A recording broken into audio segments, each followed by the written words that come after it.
Story of the Door. Mr. Utterson the lawyer was a man of a rugged countenance that was never lighted by a smile, cold, scanty and embarrassed in discourse, backward in sentiment, lean, long, dusty, dreary and yet somehow lovable. At friendly meetings, and when the wine was to his taste, something eminently human beaconed from his eye, something indeed which never found its way into his talk, but which spoke not only in these silent symbols of the after-dinner face, but more often and loudly in the acts of his life. He was austere with himself, drank gin when he was alone, to mortify a taste for vintages, and though he enjoyed the theatre, had not crossed the doors of one for 20 years. But he had an approved tolerance for others, sometimes wondering, almost with envy, at the high pressure of spirits involved in their misdeeds, and in any extremity inclined to help rather than to reprove. "I incline to Cain's heresy," he used to say quaintly. "I let my brother go to the devil in his own way." In this character, it was frequently his fortune to be the last reputable acquaintance, and the last good influence in the lives of downgoing men. And to such as these, so long as they came about his chambers, he never marked a shade of change in his demeanor. No doubt the feat was easy to Mr. Utterson, for he was undemonstrative at the best, and even his friendship seemed to be founded in a similar catholicity of good nature. It is the mark of a modest man to accept his friendly circle ready-made from the hands of opportunity, and that was the lawyer's way. His friends were those of his own blood or those whom he had known the longest. His affections, like ivy, were the growth of time, they implied no aptness in the object. Hence, no doubt the bond that united him to Mr. Richard Enfield, his distant kinsman, the well-known man about town.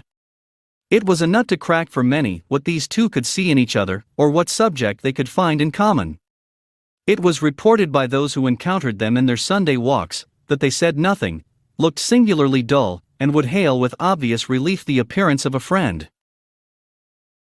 For all that, the two men put the greatest store by these excursions, counted them the chief jewel of each week, and not only set aside occasions of pleasure, but even resisted the calls of business, that they might enjoy them uninterrupted.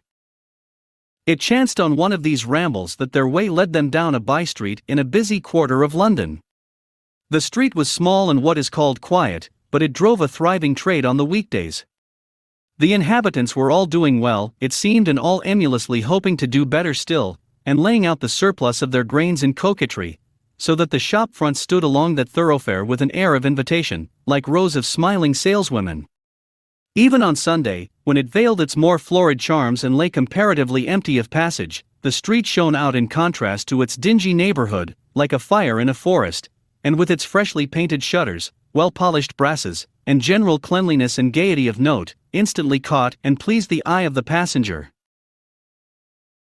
2 doors from one corner, on the left hand going east, the line was broken by the entry of a court, and just at that point a certain sinister block of building thrust forward its gable on the street. It was 2 stories high, showed no window, nothing but a door on the lower story, and a blind forehead of discolored wall on the upper, and bore in every feature the marks of prolonged and sordid negligence. The door, which was equipped with neither bell nor knocker, was blistered and distained.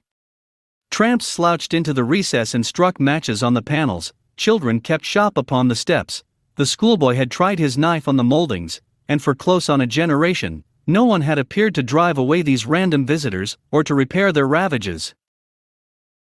Mr. Enfield and the lawyer were on the other side of the by-street, but when they came abreast of the entry, the former lifted up his cane and pointed. "Did you ever remark that door?" he asked, and when his companion had replied in the affirmative, "It is connected in my mind," added he, "with a very odd story." "Indeed," said Mr. Utterson, with a slight change of voice, "and what was that?" "Well, it was this way," returned Mr. Enfield. "I was coming home from some place at the end of the world, about 3 o'clock of a black winter morning, and my way lay through a part of town where there was literally nothing to be seen but lamps. Street after street, and all the folks asleep, street after street, all lighted up as if for a procession, and all as empty as a church, till at last I got into that state of mind when a man listens and listens, and begins to long for the sight of a policeman. All at once, I saw 2 figures, one a little man who was stumping along eastward at a good walk, and the other a girl of maybe 8 or 10 who was running as hard as she was able down a cross street. Well, sir, the 2 ran into one another naturally enough at the corner, and then came the horrible part of the thing, for the man trampled calmly over the child's body and left her screaming on the ground. It sounds nothing to hear, but it was hellish to see. It wasn't like a man, it was like some damned juggernaut. I gave a few hello, took to my heels, collared my gentleman, and brought him back to where there was already quite a group about the screaming child. He was perfectly cool and made no resistance, but gave me one look, so ugly that it brought out the sweat on me like running. The people who had turned out were the girl's own family, and pretty soon, the doctor, for whom she had been sent, put in his appearance. Well, the child was not much the worse, more frightened, according to the sawbones, and there you might have supposed would be an end to it. But there was one curious circumstance. I had taken a loathing to my gentleman at first sight. So had the child's family, which was only natural. But the doctor's case was what struck me. He was the usual cut and dry apothecary, of no particular age and color, with a strong Edinburgh accent and about as emotional as a bagpipe. Well, sir, he was like the rest of us. Every time he looked at my prisoner, I saw that Sawbones turn sick and white with the desire to kill him. I knew what was in his mind, just as he knew what was in mine, and killing being out of the question, we did the next best. We told the man we could, and would make such a scandal out of this as should make his name stink from one end of London to the other. If he had any friends or any credit, we undertook that he should lose them. And all the time, as we were pitching it in red hot, we were keeping the women off him as best we could, for they were as wild as harpies. I never saw a circle of such hateful faces, and there was the man in the middle, with a kind of black sneering coolness, frightened too. I could see that, but carrying it off, sir, really like Satan. If you choose to make capital out of this accident, said he, I am naturally helpless. No gentleman but wishes to avoid a scene, says he. Name your figure. Well, we screwed him up to £100 for the child's family. He would have clearly liked to stick out, but there was something about the lot of us that meant mischief, and at last he struck. The next thing was to get the money, and where do you think he carried us, but to that place with the door, whipped out a key, went in, and presently came back with the matter of £10 in gold and a cheque for the balance on Couts's, drawn payable to bearer and signed with a name that I can't mention, though it's one of the points of my story, but it was a name at least very well known and often printed. The figure was stiff, but the signature was good for more than that if it was only genuine. I took the liberty of pointing out to my gentleman that the whole business looked apocryphal, and that a man does not, in real life, walk into a cellar door at 4 in the morning and come out with another man's cheque for clothes upon £100. But he was quite easy and sneering.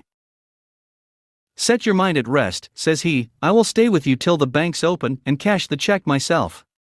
So we all set off, the doctor, and the child's father, and our friend and myself, and passed the rest of the night in my chambers, and next day, when we had breakfasted, went in a body to the bank. I gave in the cheque myself, and said I had every reason to believe it was a forgery. Not a bit of it. The cheque was genuine. Tut tut, said Mr. Utterson. I see you feel as I do, said Mr. Enfield. Yes, it's a bad story. For my man was a fellow that nobody could have to do with, a really damnable man, and the person that drew the cheque is the very pink of the proprieties, celebrated too, and, what makes it worse, one of your fellows who do what they call good. Blackmail, I suppose, an honest man paying through the nose for some of the capers of his youth. Blackmail House is what I call the place with the door, in consequence. Though even that, you know, is far from explaining all, he added, and with the words fell into a vein of musing. From this he was recalled by Mr. Utterson asking rather suddenly, and you don't know if the drawer of the cheque lies there? A likely place, isn't it? Returned Mr. Enfield. But I happen to have noticed his address, he lives in some square or other. And you never asked about the place with the door, said Mr. Utterson. No, sir, I had a delicacy, was the reply. I feel very strongly about putting questions, it partakes too much of the style of the Day of Judgment. You start a question, and it's like starting a stone. You sit quietly on the top of a hill, and away the stone goes, starting others, and presently some bland old bird, the last you would have thought of, is knocked on the head in his own back garden and the family have to change their name. No sir, I make it a rule of mine, the more it looks like Queer Street, the less I ask. A very good rule too, said the lawyer. But I have studied the place for myself, continued Mr. Enfield. It seems scarcely a house. There is no other door, and nobody goes in or out of that one but, once in a great while, the gentleman of my adventure. There are 3 windows looking on the court on the first floor, none below. The windows are always shut, but they're clean. And then there is a chimney which is generally smoking, so somebody must live there. And yet it's not so sure, for the buildings are so packed together about the court, that it's hard to say where one ends and another begins. The pair walked on again for a while in silence, and then Enfield, said Mr. Utterson, that's a good rule of yours. Yes, I think it is, returned Enfield. But for all that, continued the lawyer, there's one point I want to ask. I want to ask the name of that man who walked over the child. Well, said Mr. Enfield, I can't see what harm it would do. It was a man of the name of Hyde. Said Mr. Utterson. What sort of a man is he to see? He is not easy to describe. There is something wrong with his appearance, something displeasing, something downright detestable. I never saw a man I so disliked, and yet I scarce know why. He must be deformed somewhere, he gives a strong feeling of deformity, although I couldn't specify the point. He's an extraordinary looking man, and yet I really can name nothing out of the way. No, sir, I can make no hand of it. I can't describe him.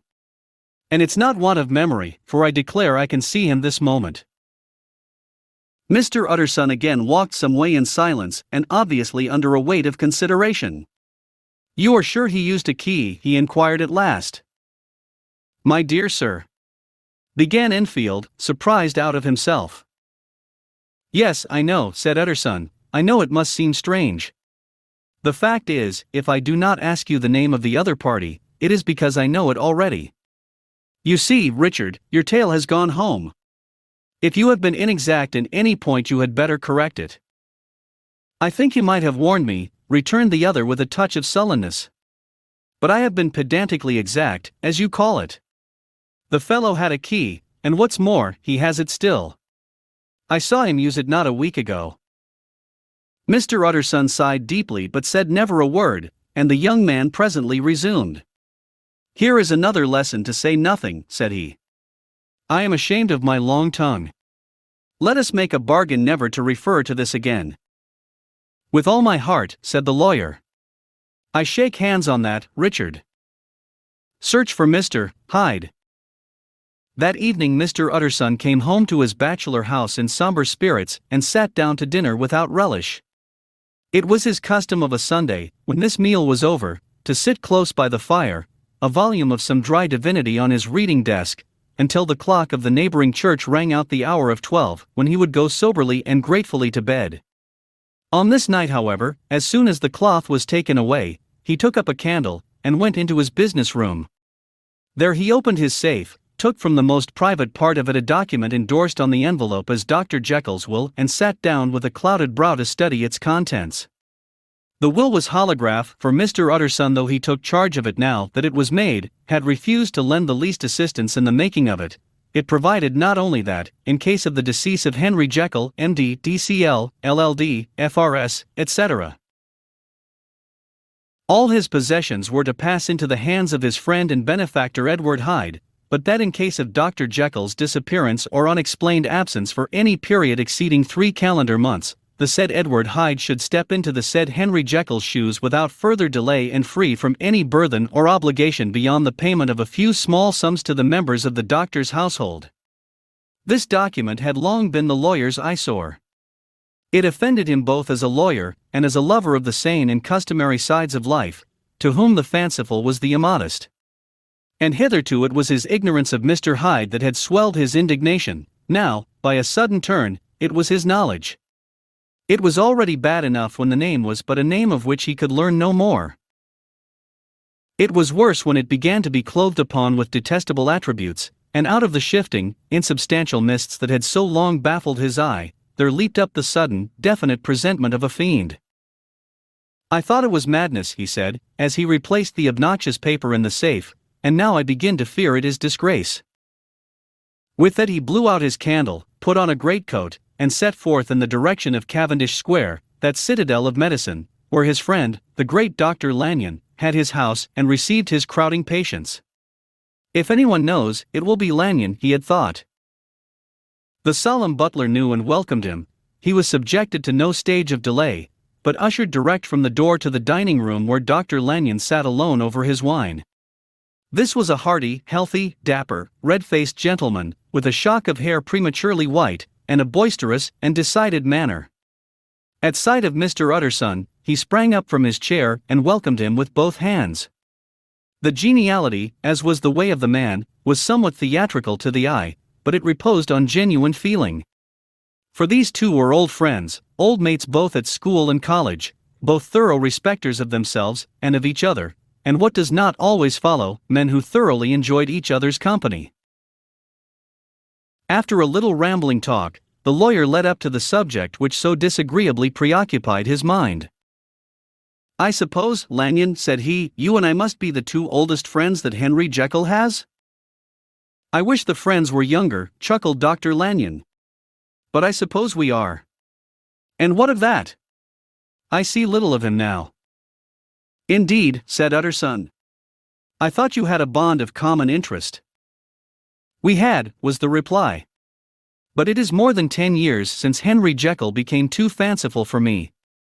He began to go wrong in mind, and though of course I continue to take an interest in him for old sake's sake, as they say, I see and I have seen devilish little of the man.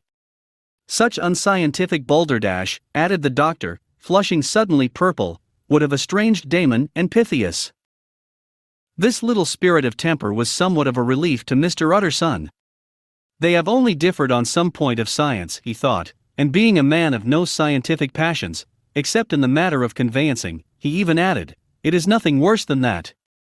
He gave his friend a few seconds to recover his composure, and then approached the question he had come to put. "Did you ever come across a protégé of his, one Hyde?" he asked. "Hyde," repeated Lanyon. "No. Never heard of him. Since my time." That was the amount of information that the lawyer carried back with him to the great, dark bed on which he tossed to and fro, until the small hours of the morning began to grow large. It was a night of little ease to his toiling mind, toiling in mere darkness, and besieged by questions. 6 o'clock struck on the bells of the church that was so conveniently near to Mr. Utterson's dwelling, and still he was digging at the problem. Hitherto it had touched him on the intellectual side alone, but now his imagination also was engaged, or rather enslaved, and as he lay and tossed in the gross darkness of the night and the curtained room, Mr. Enfield's tale went by before his mind in a scroll of lighted pictures. He would be aware of the great field of lamps of a nocturnal city, then of the figure of a man walking swiftly, then of a child running from the doctors, and then these met, and that human juggernaut trod the child down and passed on regardless of her screams. Or else he would see a room in a rich house, where his friend lay asleep, dreaming and smiling at his dreams, and then the door of that room would be opened, the curtains of the bed plucked apart, the sleeper recalled, and lo! There would stand by his side a figure to whom power was given, and even at that dead hour, he must rise and do its bidding. The figure in these two phases haunted the lawyer all night, and if at any time he dozed over, it was but to see it glide more stealthily through sleeping houses, or move the more swiftly, and still the more swiftly, even to dizziness, through wider labyrinths of lamplight city, and at every street corner crush a child, and leave her screaming. And still the figure had no face by which he might know it, even in his dreams, it had no face, or one that baffled him and melted before his eyes, and thus it was that there sprang up and grew apace in the lawyer's mind a singularly strong, almost an inordinate, curiosity to behold the features of the real Mr. Hyde. If he could but once set eyes on him, he thought the mystery would lighten and perhaps roll altogether away, as was the habit of mysterious things when well examined. He might see a reason for his friend's strange preference or bondage, call it which you please, and even for the startling clause of the will. At least it would be a face worth seeing, the face of a man who was without bowels of mercy, a face which had but to show itself to raise up, in the mind of the unimpressionable Enfield, a spirit of enduring hatred.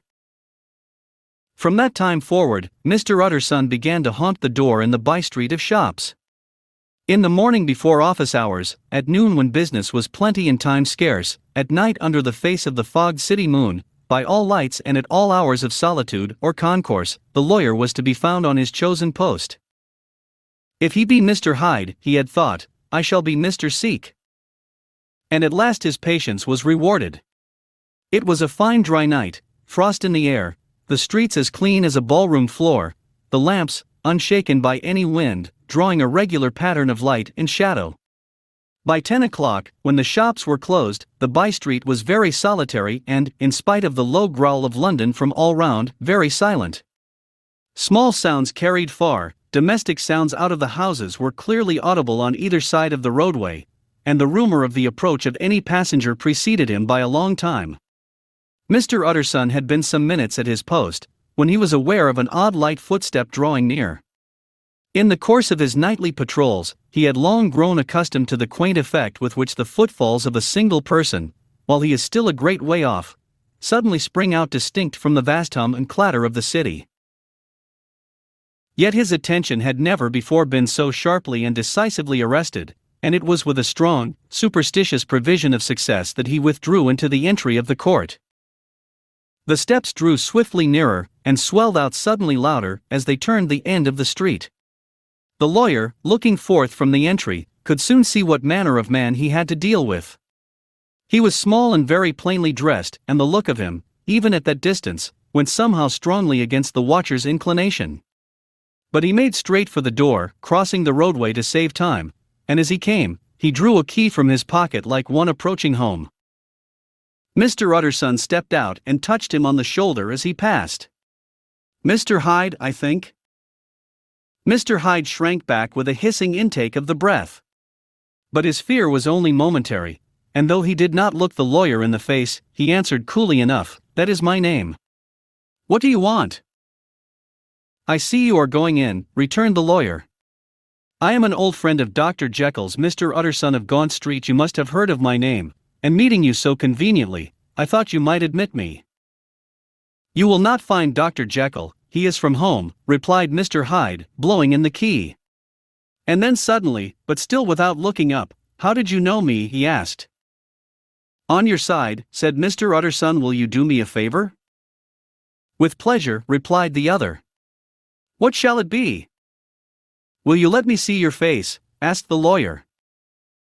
Mr. Hyde appeared to hesitate, and then, as if upon some sudden reflection, fronted about with an air of defiance, and the pair stared at each other pretty fixedly for a few seconds. Now I shall know you again, said Mr. Utterson. It may be useful. Yes, returned Mr. Hyde, it is as well we have met, and a propos, you should have my address.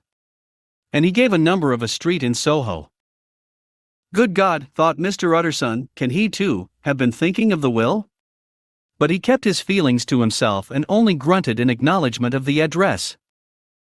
And now, said the other, how did you know me? By description, was the reply. Whose description? We have common friends, said Mr. Utterson. Common friends, echoed Mr. Hyde, a little hoarsely. Who are they? Jekyll, for instance, said the lawyer. He never told you, cried Mr. Hyde, with a flush of anger. I did not think you would have lied. Come, said Mr. Utterson, that is not fitting language. The other snarled aloud into a savage laugh, and the next moment, with extraordinary quickness, he had unlocked the door and disappeared into the house. The lawyer stood a while when Mr. Hyde had left him, the picture of disquietude. Then he began slowly to mount the street, pausing every step or two and putting his hand to his brow like a man in mental perplexity. The problem he was thus debating as he walked was one of a class that is rarely solved. Mr. Hyde was pale and dwarfish, he gave an impression of deformity without any nameable malformation, he had a displeasing smile, he had borne himself to the lawyer with a sort of murderous mixture of timidity and boldness, and he spoke with a husky, whispering and somewhat broken voice. All these were points against him, but not all of these together could explain the hitherto unknown disgust, loathing and fear with which Mr. Utterson regarded him. There must be something else, said the perplexed gentleman. There is. Something more, if I could find a name for it. God bless me, the man seems hardly human. Something troglodytic, shall we say? Or can it be the old story of Dr. Fell? Or is it the mere radiance of a foul soul that thus transpires through, and transfigures, its clay continent? The last, I think, for, oh my poor old Harry Jekyll, if ever I read Satan's signature upon a face, it is on that of your new friend. Round the corner from the by-street, there was a square of ancient, handsome houses, now for the most part decayed from their high estate, and let in flats and chambers to all sorts and conditions of men, map engravers, architects, shady lawyers and the agents of obscure enterprises. One house, however, second from the corner, was still occupied entire, and at the door of this, which wore a great air of wealth and comfort, though it was now plunged in darkness except for the fanlight, Mr. Utterson stopped and knocked. A well-dressed, elderly servant opened the door. "Is Dr. Jekyll at home, Poole?" asked the lawyer. "I will see, Mr. Utterson," said Poole, admitting the visitor, as he spoke, into a large, low-roofed, comfortable hall paved with flags, warmed, after the fashion of a country house, by a bright, open fire, and furnished with costly cabinets of oak. "Will you wait here by the fire, sir? Or shall I give you a light in the dining room?" "Here, thank you," said the lawyer, and he drew near and leaned on the tall fender. This hall, in which he was now left alone, was a pet fancy of his friend the doctor's, and Utterson himself was wont to speak of it as the pleasantest room in London.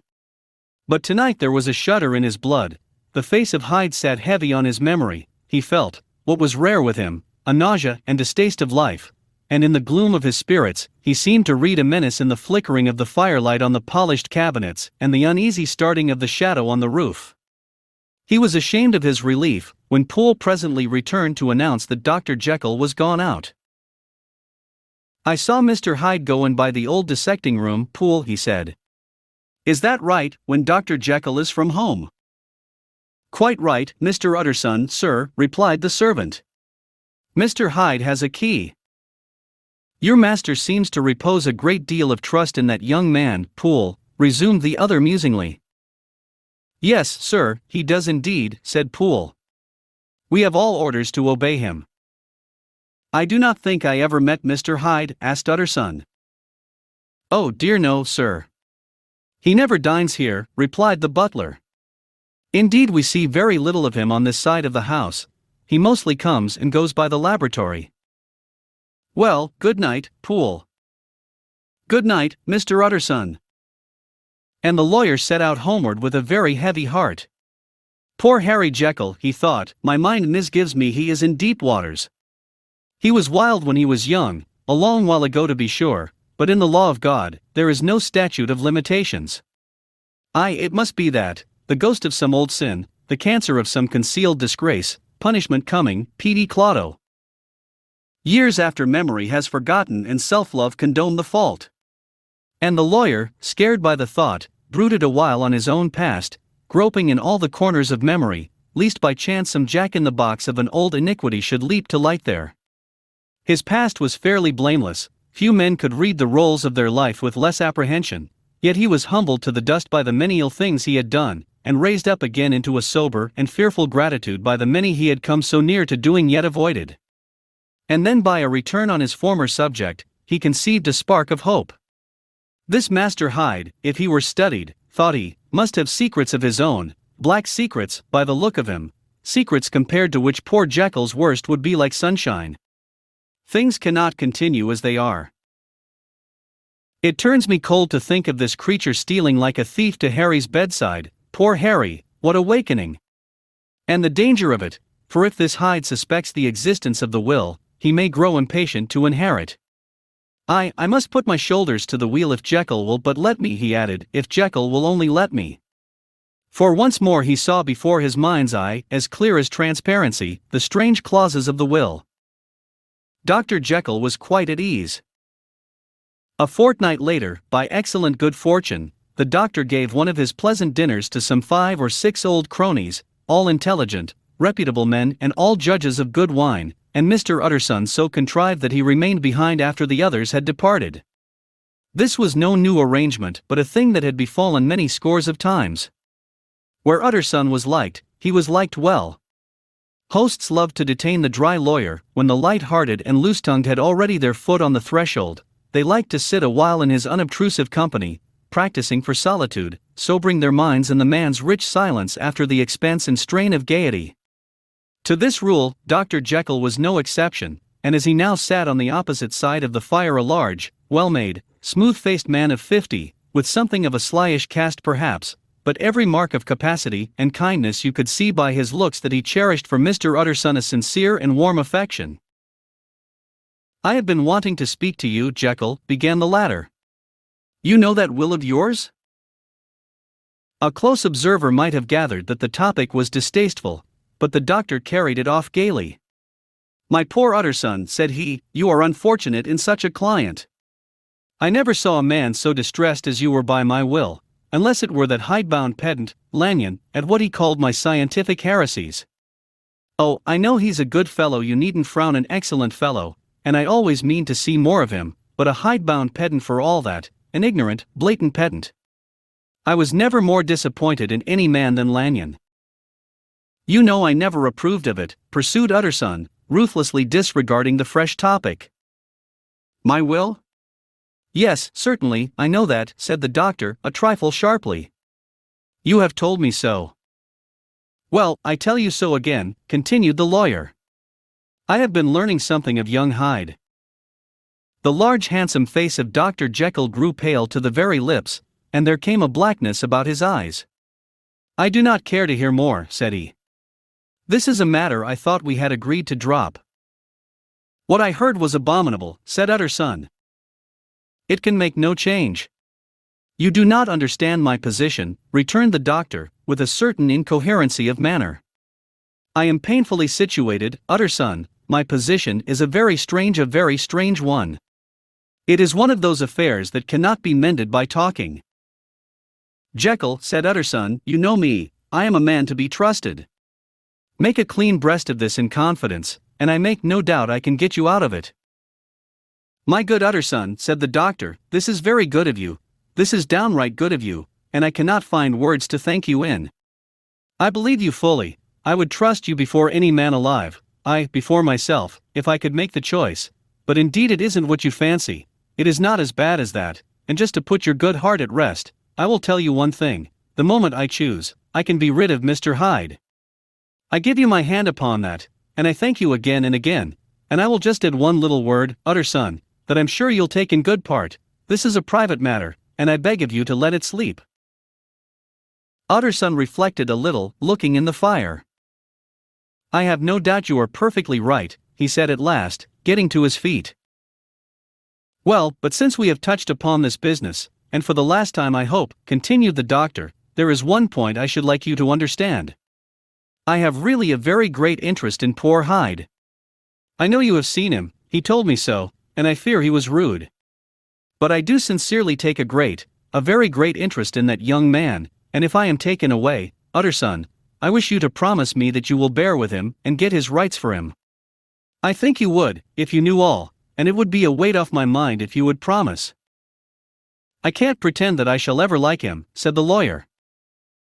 "I don't ask that," pleaded Jekyll, laying his hand upon the other's arm. "I only ask for justice, I only ask you to help him for my sake, when I am no longer here." Utterson heaved an irrepressible sigh. "Well," said he, "I promise."